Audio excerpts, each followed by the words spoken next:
DeAndre Jordan is going to opt out of his contract worth $24 million, and he's going to become a free agent. He's going to try to sign with the Dallas Mavericks.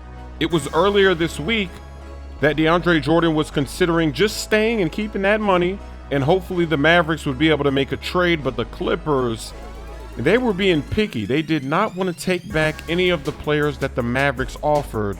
So now he's going to try to go in free agency. He could lose some money because the Mavericks, they have cap space, but not really. It's because a lot of players on their team, they need to re-sign them to keep going. They want to bring a lot of those guys back, but if they take DeAndre Jordan first, then they can go over the cap for everybody else.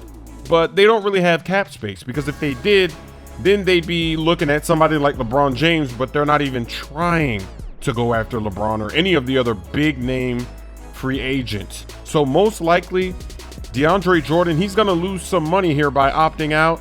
It's a little bit sad because the Clippers, they held him hostage. They made him re-sign, but then they let CP3 get traded. Blake Griffin, he's the last one remaining. You want to see them make it right, but you got to remember the NBA is a business. There's no reason to really do that. It's got to be beneficial for both parties. The Clippers, they're going to walk away, and DeAndre Jordan, he's on his way to free agency. And we'll see if maybe some other teams make a play and make a push for him. Kanter from the New York Knicks, he's going to opt into his $18 million contract, which means that the Knicks, there was some optimism that maybe they could finesse their way to get LeBron or Kawhi or somebody else. But with Kanter opting in, all of the dreams for the New York Knicks, they've been crushed. That's all that matters. Look at him, he's happy. Mission successful. He's leaning back, he's taking in that heavenly fall.